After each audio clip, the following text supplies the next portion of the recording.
माननीय उच्च न्यायालय का फैसला अरविंद केजरीवाल जी के मामले में आया है, लेकिन जैसा पिछले कई दिनों से लगातार मैं कह रहा हूं, मैं फिर उस बात को दोहरा रहा हूं पूरी मजबूती के साथ और जिम्मेदारी के साथ कि ये पूरा का पूरा मामला भारत की राजनीति में आजादी के बाद से लेके सबसे बड़ा राजनीतिक षड्यंत्र है।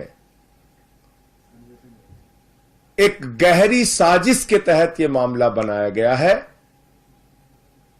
और इस मामले के पीछे किसी घोटाले की जांच का मकसद नहीं है। दिल्ली की प्रचंड बहुमत से चुनी हुई अरविंद केजरीवाल को गिराने और खत्म करने का मकसद है। पंजाब की प्रचंड बहुमत से चुनी हुई सरकार को गिराने और खत्म करने का मकसद है। आम आदमी पार्टी की बढ़ती हुई ख्याति को और राष्ट्रीय पार्टी का दर्जा 10 वर्षों में हासिल करने की उपलब्धि को खत्म करने की कोशिश है।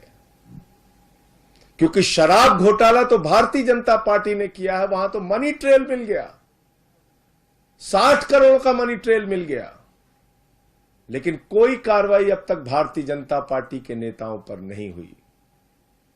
और अरविंद केजरीवाल जी के मामले में झूठे गवाह तैयार किए जाते हैं, बेबुनियाद आरोप लगाए जाते हैं।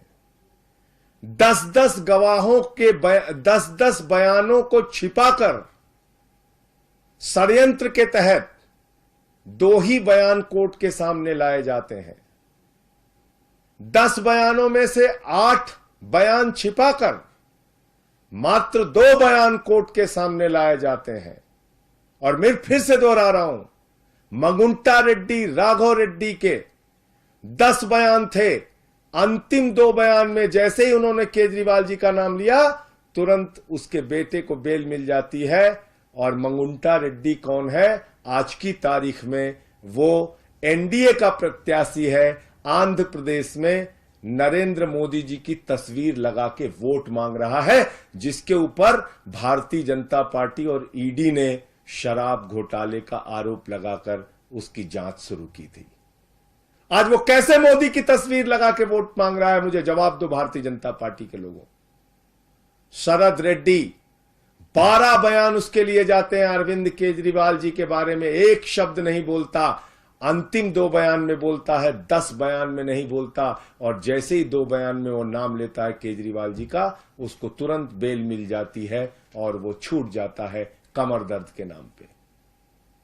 ये राजनीतिक षड्यंत्र नहीं तो और क्या है? चंदन रेड्डी नाम के एक गवाह का कान का पर्दा फाड़ दिया गया, हाई कोर्ट में उसने अपील की। समीर महेंद्रू पे दबाव बनाया गया, अरुण पिल्लई पे दबाव बनाया गया, गवाहों को डराया गया, धमकाया गया और तब यह पूरा मामला केजरीवाल जी के खिलाफ तैयार किया गया। मैं पूछना चाहता हूं भारतीय जनता पार्टी के लोगों से, मैं पूछना चाहता हूं हिंदुस्तान की राजनीति में आजादी के बाद से लेकर अब तक की सबसे भ्रष्ट पार्टी भारतीय जनता पार्टी से और बीजेपी की सरकार से, क्या आप मुझे जरा बताइए कि जब 60 करोड़ का सीधा मनी ट्रेल तुम्हारे खिलाफ मिल गया तो तुम्हारे नेताओं से पूछताछ ईडी और सीबीआई क्यों नहीं कर रही? क्यों नहीं अब तक एलजी ने चिट्ठी लिखी, जांच की? क्या कारण है कि इलेक्टोरल बॉन्ड में इतना हजारों करोड़ का घोटाला सामने आने के बावजूद, जिस कंपनी का मुनाफा 0 है, जिस कंपनी का मुनाफा घाटे में है, मुनाफा तो छोड़िए, जो कंपनी घाटे में चल रही है वो सैकड़ों हजारों करोड़ रुपए आपको चंदा दे रही है।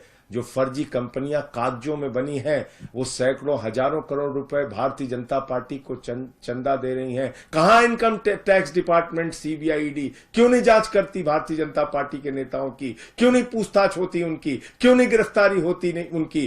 क्यों नहीं छापे पड़ते उनके यहां?